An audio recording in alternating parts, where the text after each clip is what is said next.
भक्ति भाव से जो हमने जो मिल के चारों भाइयों ने जो ये प्रोग्राम करा है, पहली बार किया है और ये हमारे पूर्वजों के मोक्ष के लिए किया गया है। जो हमारे जो पूर्वजों के मोक्ष के लिए किया गया है।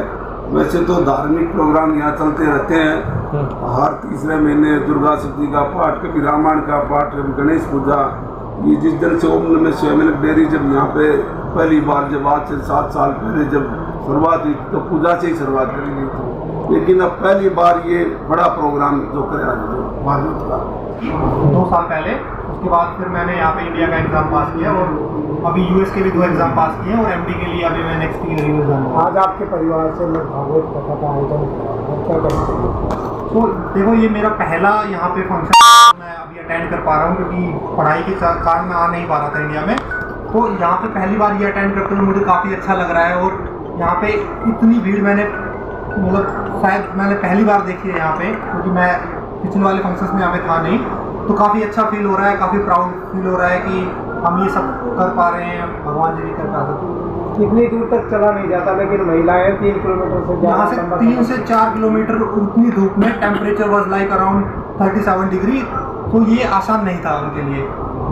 मैंने भी कोशिश की थी चलने की, लेकिन काफ़ी स्ट्रगल था। क्या आपको लगता है क्या आपके फादर जो कार्य कर रहे हैं क्या आप भी वो कर पाएंगे? बिल्कुल, क्योंकि जो भी हमने सीखा है, मेरे भाई ने सीखा, मैंने सीखा, वो पापा की वजह से ही सीखा है और जो ये बोलेंगे वही होगा घर में और यही सब हम फॉलो करने वाले हैं। कैसा लगा आज आपने? बहुत अच्छा लगा, बहुत बढ़िया लगा। बहुत गौरव की बात है, मेरे लिए सौभाग्य की बात है जो भागवत कथा से आने का मौका मिला। पूरे गांव के भी, महिलाएं भी, बच्चे भी और पूरा सहयोग मिला है। गांव की परिक्रमा, गांव से लेकर के मंदिरों में लेकर के उस कलश यात्रा को गांव का, माता बहनों का बहुत सहयोग रहा है। सबके सहयोग से, सबके आशीर्वाद से हम भी नंगे पैर इतनी धूप में चले हैं तो हमें भी पता नहीं चला धूप का। भागवत कथा से हम बहुत ही प्रभावित। Who are in 20s or 30s these days, that keep your roots into grounds, that don't forget that everything you are getting, the God is the one who is giving you everything. So wherever you go, wherever you are studying right now or graduating from any country, keep in mind that India is your home country and Indian gods are the one who are doing all these things for you guys. So keep motivated, keep follow the Indian culture. Very good, thank you.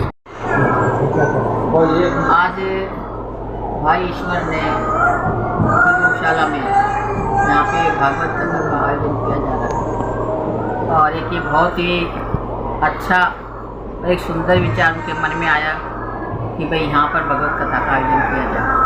और वैसे तो उनके विचार पहले से ही देख रहे हैं, आप देख रहे हैं, हम सब भी देख रहे हैं, गौशाला खुली हुई है तो उसमें भी वो शुभ कार्य करते रहते हैं। वैसे भी उनका शुरू से ही उनका ये विचार रहा है कि भाई वो जिंदगी में अच्छे काम करते रहे। तो आज ये भगवत कथा का आयोजन उन्होंने किया है, बहुत अच्छा लगा है। मेरी माताएं बहनें, हमारी मातृशक्ति यहाँ पे आई है, सब बहुत खुश है। मैं प्रभु पिता से, परमेश्वर से प्रार्थना करती हूँ यहाँ जितने भी आए हैं, जो भी सुन रहे हैं, सबकी मनोकामनाएँ पूर्ण हो, हंसी खुशी यहाँ पे आए। और भगवत कथा का आयोजन हमारे पंडित जी आए हुए हैं, ये सुनाएंगे और सब उनका जो है बहुत अच्छे से, दिल से, मन से उनकी कथा का श्रवण करें, ताकि हम जो ये जो कथा सुनेंगे, जो अच्छाई जो हमारे है, हमारी निकल के आए, हम भी अच्छे कार्य करें जिस तरह से भाई कर रहे हैं और हम सब भी जो है अपने नेक विचारों को चले, अच्छे कर्म करें। उनका भी आज कलश यात्रा भी निकाली गई है, उसमें माताएं बहनों ने पूरा जिस तरीके से वो यहाँ पे आए हैं, मतलब इतने मन से, इतने इच्छा दृढ़ शक्ति से। नहीं तो अगर आप देखो, अगर हम थोड़ी सी देर भी नंगे पैर चले इतनी तपती धूप में, हमारे पैर जलने लग जाते हैं। लेकिन वो उनकी इच्छा शक्ति है भगवत कथा सुनने के प्रति, धर्म के प्रति, कि वो लगभग मुझे लगता है 1.5 नहीं तो 2 घंटे से कम वो नंगे पैर पूरे गांव में घूम रहे। कंकड़ पत्थर है, धूप है, तपती रेत है, तपती ज़मीन है, उसके ऊपर भी वो लगातार चल कर के आई है। उन माता बहनों का भी मैं बहुत बहुत धन्यवाद करती हूँ कि वो इस तरीके से, वो मतलब धर्म के प्रति उनकी आस्था इतनी है। मोनू जी बताएंगे, आज भगवत कथा का आयोजन कराया गया, इसमें आप भी शामिल हुए हैं, क्या कहना चाहेंगे इसको लेकर? देखिए, ये सनातन धर्म से जुड़ी हुई बड़ी अच्छी बात है और मैं ईश्वर जी को बहुत बार बार धन्यवाद देना चाहूँगा इस उपलक्ष्य के लिए कि ये लोगों को अपने सनातन धर्म की तरफ, हमारी भगवत गीता है, जो हमारी रामायण वगैरह, इन चीज़ों को लोगों को पाठ करवाने चाहिए ताकि हमारे आने वाली पीढ़ी को पता लगे कि हमारा धर्म एक्चुअल में क्या है। जब तक हम अपने धर्म के बारे में नहीं बताएंगे, हम इस प्रकार का भव्य आयोजन नहीं कर पाएंगे, तो हम अपने आने वाली पीढ़ी को ये नहीं बता पाएंगे कि हमारा धर्म क्या है और हमारा धर्म ही हमारी उत्पत्ति और हमारी उन्नति का साधन है। तो ये हमारी आने वाली पीढ़ी को इस प्रकार के भव्य आयोजनों में ज़्यादा से ज़्यादा संख्या में भाग लेना होगा और ईश्वर जैसे समाज सेवी जो भाई हैं, इन जैसों को और बहुत सारी कथाओं का आयोजन करवाना होगा, तभी हम अपने धर्म का प्रचार और प्रसार अच्छे से कर सकते हैं। ये कलश यात्रा है, ये गांव के मंदिर से स्टार्ट होके पूरे गांव के देवी मंदिर से स्टार्ट होके पूरे गांव के चारों तरफ इस यात्रा का आयोजन करवाया गया है।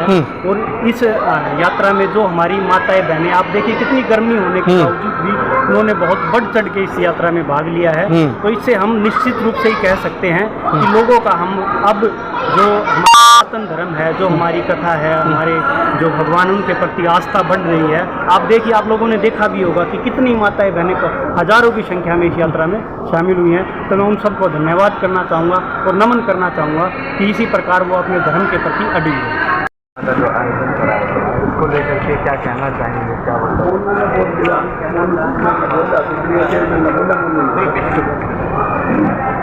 थोड़ा तेज बोलो।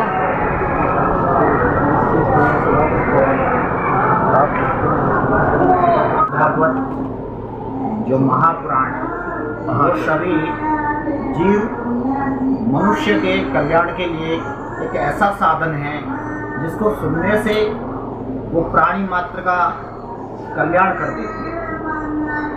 जैसे धनम पुत्रं तथा दारान वाहन आदि यशोग्रहाम अशापत्नम च राज्यम च गद्यात भागवती कथा।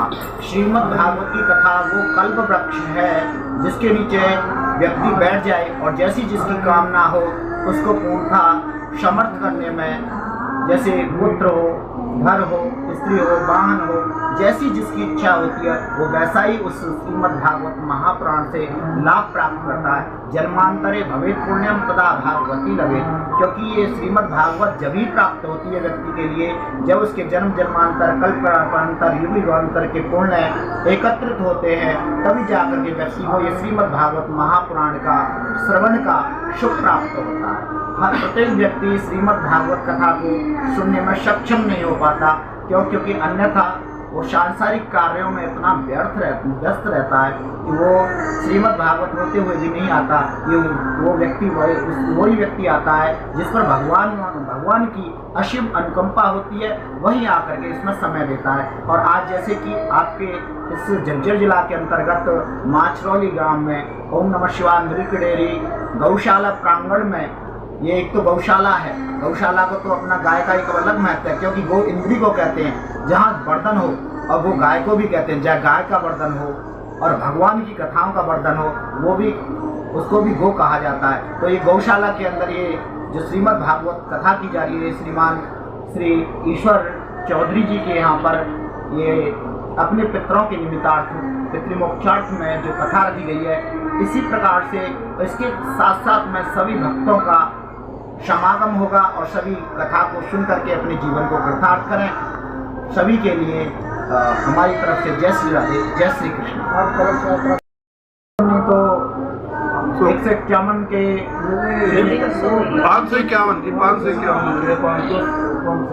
551 महिलाओं के समथिंग कलश उठाएं और कलश को हमारे सनातन वैदिक धर्म के अनुसार एक पवित्र प्रथा के रूप में लिया जाता है, क्योंकि कलश को 14 रत्नों में से धन्वंतरी के द्वारा लेकर के समुद्र में से उत्पन्न हुए थे। तो इसमें ब्रह्मा विष्णु रुद्र सहित अमृत का साक्षात्कार हुआ है। इसी अमृत को लेकर के अगर हम अपनी नगर में बस्ती में जब कलश यात्रा करते हैं नंगे पद, तो उससे हमारे पवित्र मन के अंदर जो कलुषित भावना होती हैं वो निकल जाती हैं और हमारा मन पवित्र हो जाता है। और ग्राम के जो हमारे देवता होते हैं, ग्राम देवता जिनको बोलते हैं, उनकी आत्मा को तृप्तार्थ करने के लिए ही हम कलश यात्रा का आयोजन करते हैं, जिससे कि हमारे सभी ग्राम के देवता और हमारे बस्ती में जो भी लोग हैं उनको कलश के दर्शन होने से ही परमात्मा के दर्शन का लाभ मिले और वो जो अमृत है उसका भी उनको अनुभव हो, अनुकरणीय करें, जिससे कि उनका जीवन कृतार्थ हो।